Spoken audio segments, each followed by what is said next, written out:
Jeff Smart and Randy Street. Who? The A method for hiring. Pretty much every business will have to figure it out at some point. How does one recruit the right person? Who is the perfect fit?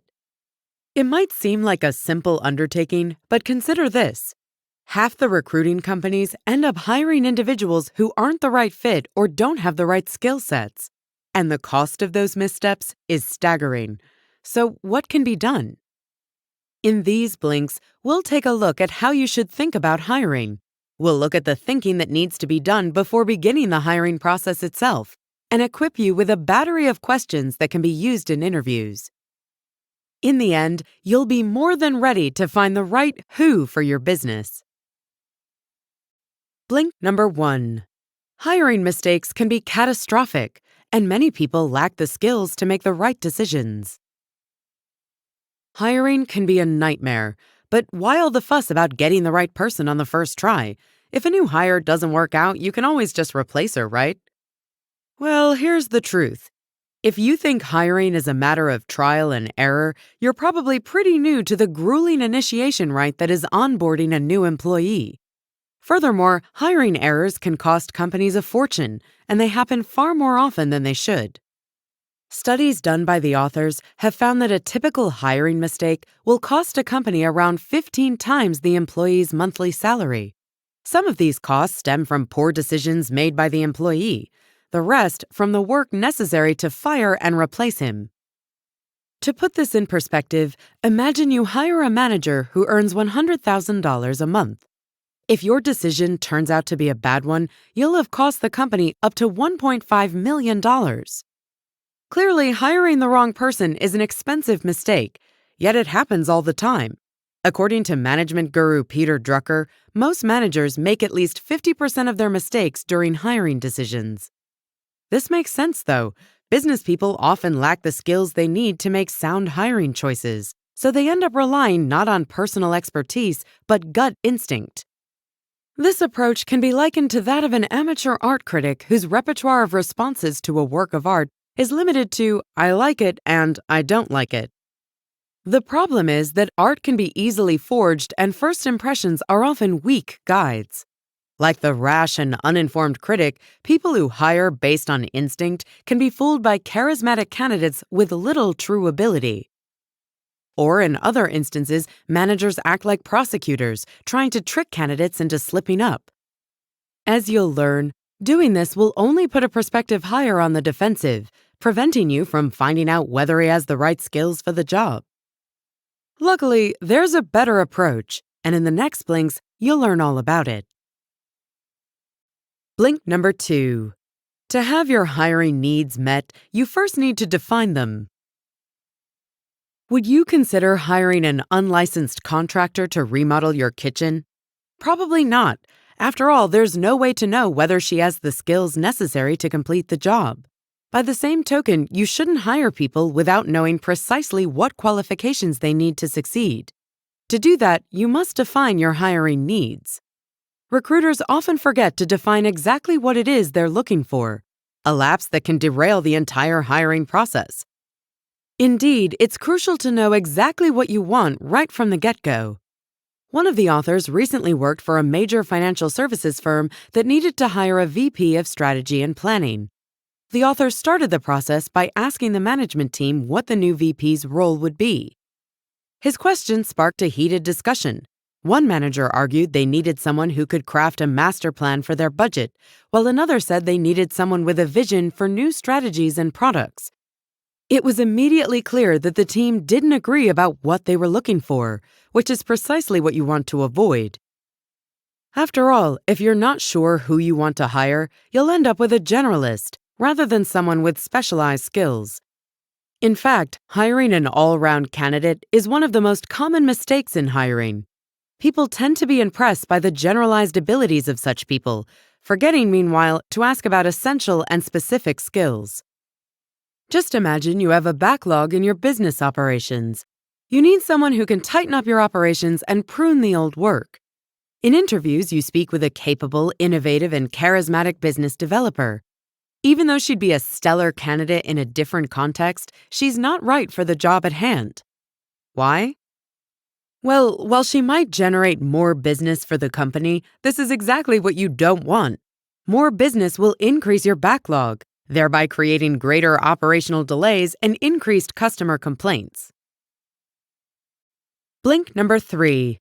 A candidate's ability to fit into your company's culture is often more important than her skills. Intellect and smarts alone won't make an employee great. She needs to have social skills too, something recruiters would do well to keep in mind. But to truly ensure that new hires fit in, you also need to know what the culture of your company is.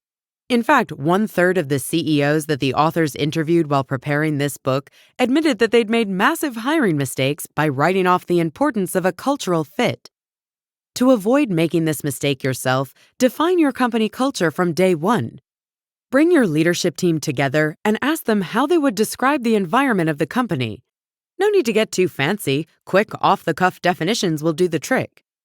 For example, one of the author's clients came up with catchwords like analytical, dynamic, fast, and informal. Now they know that new employees should be comfortable in an environment that matches those words. That being said, ensuring a cultural fit might mean saying no to people with serious talent. Just remember, a prospective hire might be incredible at her job, but not share your company's values. And in the end, your company culture is more important. For example, the NPO Institute for Sustainable Communities recruited a new employee for an essential role in an African country where the institute was battling AIDS. The new hire did a great job, managing to transform the opinion of both the country's president and parliament, who had previously been dismissive of the AIDS crisis, calling it a matter of immorality. However, the new employee wasn't a team player. He was brilliant but also arrogant, and often made those he worked with feel inferior. His work style had a negative impact on the overall performance of the team, and in the end, the CEO had to let him go. Blink number 4. Traditional hiring methods are outdated, but yours can be easily revamped. Plenty of billion-dollar firms consider hiring to be one of their most important business operations. But despite this fact, for most companies, it's not a continuous process. That's because traditional hiring methods only look for new employees when they're needed, which is a major error. After all, with the clock ticking, the hiring team is under intense pressure to find someone, and fast. This makes it more likely that they'll hire the wrong person. Not just that, but generally when a manager knows there will be a vacancy, she contacts the HR team and asks them to find some potential candidates. As a result, the company ends up having to choose among the available job hunters instead of selecting the absolute best candidates. So, what's a better method? It's best to get referrals from your networks, both business and private. In fact, herein lies the golden rule of hiring. 77% of the CEOs interviewed by the authors said that using their own network was hands down the best way to make successful hires for their company. But the key is to always be searching for these people, not just seeking them out when you know you need them. For instance, the CEO of Aon Corporation, a leading insurance firm, says his success isn't a result of being smarter than the competition. Rather, it's a product of devoting a tremendous amount of his time to finding new talent for his company. He has a goal of finding 30 new potential hires every year, and his main managers have the same target. As a result, the company always has a substantial pool of stellar candidates whenever a specific position opens up. So building a roster of potential candidates is key. But even with such a pool, you need to be able to choose the right person for the job. In the next Blink, you'll learn how to do just that. Blink number 5. To make top-tier hiring decisions, you need a top-tier interview system. When sussing out candidates, interviews are crucial, and knowing how to structure them is even more important. That's why, to ensure that your hiring decisions hit the mark, you should use a 4-interview system. Each of these interviews will build on the others, increasing in precision as the process advances. Implementing this system will require effort and dedication, but it will be worth it in the end, as you'll be much more likely to find the perfect match for the specific role you're filling. Such a comprehensive approach is important, After all, this isn't an audition for a part in a movie. You can't make a decision based on seeming ability and appearance. You'll need a long list of facts about a person's professional life, a life that may span decades. So make a point of conducting 4 basic interviews: the screening interview, the who interview, the focused interview, and the reference interview. The first of these, the screening interview, is an initial test to filter out candidates who are clearly not right for the job. This interview should be conducted by phone and last no longer than 30 minutes. There are 4 essential questions to answer here. What are the candidate's professional goals? What are his professional strengths? His weaknesses? And finally, how does he think his former bosses would rate his performance? The answers to these questions will give you a rapid-fire overview of the candidate's profile and past performance. But don't go too deep. Remember, the goal is to screen and eliminate. In other words, as soon as it becomes clear that someone isn't a fit, you should begin winding the interview down. Next up, you'll learn about the other 3 interviews that complete this process. Blink number 6. By diligently investigating your candidates, you can find the perfect person for the job. The screening interview will narrow the field, but you'll have a way to go before you select your ideal candidate. The next step is to unearth relevant facts about these promising candidates, and the who interview is your tool to do so. This second interview is more in-depth, the goal being to find out who the candidate really is. It's based on a method pioneered by Brad Smart, the father of one of the authors. Here's how he came up with it. As a young management psychologist, Brad was asked to sit in on management recruiting interviews involving senior partners. When the partner finished asking questions, Brad was allowed to ask a few more. In these interviews, he went deep, asking about every single detail of the candidate's career, all her successes, and all her failures. The senior partner was impressed by this approach, and since then, such in-depth interviews have proven to be a successful practice. Typically, these who interviews involve questions related to the tasks required by prior roles, what went well during them, and what could have gone better, as well as relationships with bosses and colleagues. If done correctly, at the end of the who interview, you'll have a full picture that lets you select promising candidates from the broader pool. Once you've made these selections, it's time to ensure that the candidates actually fit precisely what you're looking for, which is where the last 2 interviews come in. First, in the focused interview, you should go through the specific tasks the job entails. For instance, if the role of the position is to increase sales, you'll want to reevaluate the candidate's skill set around bringing in new customers. This is also an opportunity to ask any follow-up questions after you look at your notes from the who interview. And finally, the last step is the references interview, where you check the candidate's references by asking precise questions. Doing so will help you uncover the whole truth and set you up to make an intelligent decision. At the end of this process, you should be ready to make an offer. But what if the candidate doesn't want the job? You'll learn how to tackle that in the next Blink. Blink number 7. Selling a candidate on a job means convincing him that the position fits his skills and lifestyle.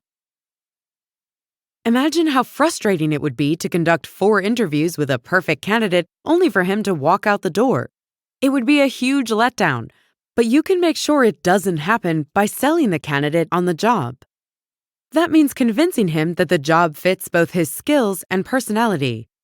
After all, employees want to be set up for success, and the better a job fits their skills and style, the more likely they are to flourish. Just take Mark Stone of the private equity firm Gores Group. He says that if you're as concerned about a job fitting a candidate's needs as you are about him fitting the job, convincing him will be a piece of cake. Shockingly, taking this step is exceedingly rare. 99% of recruiters only endeavor to learn whether the candidate is equipped for the job, utterly failing to consider the potential hire's perspective. In short, making sure the role is right for the candidate is as important as figuring out whether the candidate is right for the role. But it's also important for a new hire to feel included in the company culture, which means you'll also need to sell him on the environment.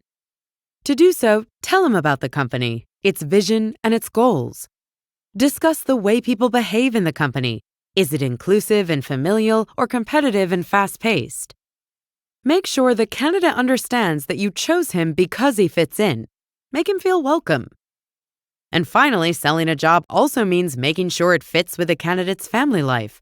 That doesn't just mean having flexible timetables, but also making families a part of the company culture.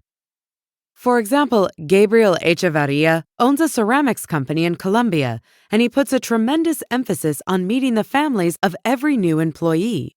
The families are taken on a guided tour of the company's site, introduced to employees, and invited to parties. The whole goal is to make them feel at home in the company. Blink number 8. Make hiring a part of your company culture.